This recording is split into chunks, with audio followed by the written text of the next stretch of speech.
Well, this is a good opportunity to share some of this knowledge with our listeners. Okay. We've got a question. Hi, Michelle and Craig. It feels like debt is just an endless abyss.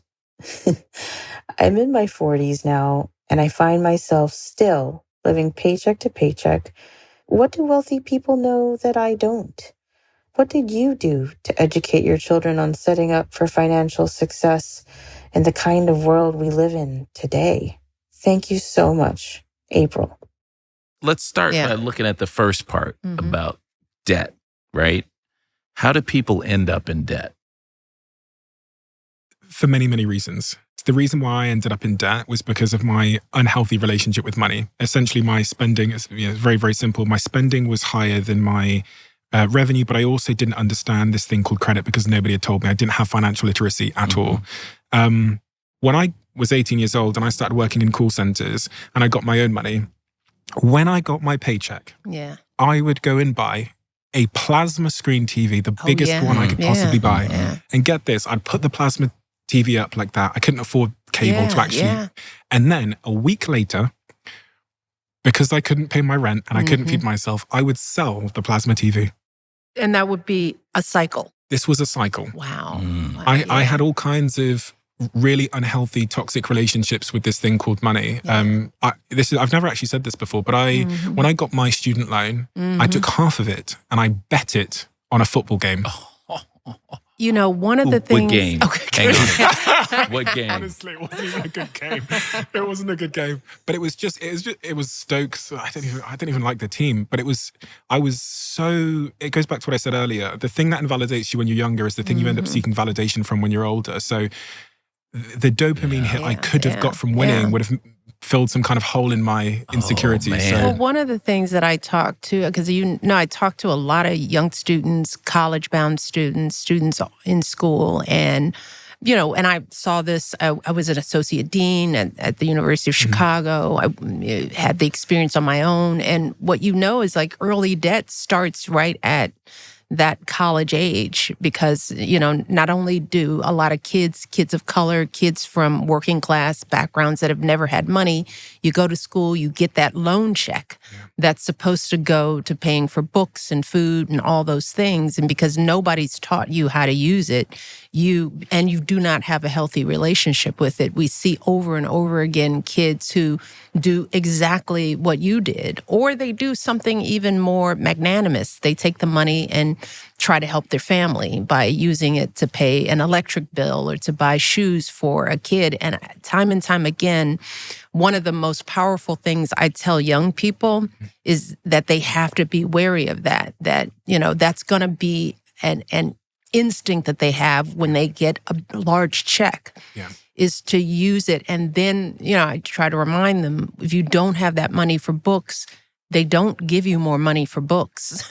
You still owe the money. And now you won't be able to get the books, and you'll be in debt, and you won't have anything to show for it. That I'm so glad you shared that, because that occurs among so many young people who are trying to figure out how to manage their money in college. And to top it off, they're handed credit cards. Oh my! And I don't know if you went through that too. I had destroyed my credit rating by the time that I figured out what it was. No one told me what a credit score was, and I had 4 credit cards that I'd been given because when you're a student, they just want to give you these cards. I went out, I spent the money, and then someone explained to me that you have to pay it back. At 25% interest. What's that? I had no interest. money. I had no money. And because I then dropped out of university, my parents didn't want to speak to me because that's complicated. And I was the only child in my family that left university. So I'm hundreds of miles away from home. I have managed to achieve these 2 CCJs, which is a county court judgment where the court comes for you because you've not paid any debts back. I've dropped out of university. I'm shoplifting food to feed myself at this point. Can't call my parents and ask them for anything. Not that they would be able to help me in that situation anyway. And I've destroyed this credit rating that apparently is really important and that nobody told me was critical. And that's the situation I found myself in at 18, 19 years old. I want to hear, what was the point where you realized that this other person or this relationship with money, you had to change direction? Because at some point you figured it out. And we were lucky enough that, our father was so worried about debt that he just hammered it into us. And so I want you, while you're thinking of this question, I want to tell the story of how I learned the value of money.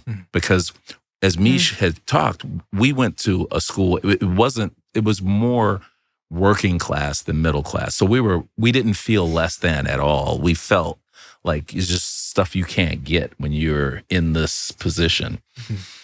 But because we had lunch every day, people came to our house and ate lunch with us from school. We would get the occasional pizza on Friday for good report cards. One of my friends said, "Hey, Craig, are you rich?" And he hit me with that. And I was like, well, I've got food to eat. We get pizza every now and then. We go to the drive-in movie once in a while. Maybe I am rich. I went home and I said to Dad, "Hey, Dad, are we rich?" And he said, "Do you think we're rich?" And I went through the whole thing. I was like, well, maybe we are. He said, let's talk about this tomorrow. I'm getting paid. He got his paycheck the next day, went and cashed it, the whole thing, and laid it out on the bed. And it had, who knows what it was, but let's call it $500. And he laid it out in 20s, 10s, 5s, and 1s. And I walked in there and I said, "Oh, we are rich." And he was like, "Oh, wait a minute now." He said, "You have to pay some bills." And I was like, "Oh yeah, okay." And he said, "The first thing you do," he took $20. He said, "You pay yourself. You put this in your savings account." And I was like, "Oh, okay." And then he said, "And rent is this." And he took some money out. And he said, "Now we've got a nice car. Got to pay for that." And he went down the bills. He went down all the bills till he got to maybe there was $30 left. And I was like, "Yeah, baby, we are rich. We got $30. We're getting a quarter for our allowance." So $30 seems like a lot. And then he was like, no, we have pizza on Friday every now and then. And he took some out. And he got to the point where it was like $10 left. And he said, "This got to last me the whole 2 weeks till I get paid again."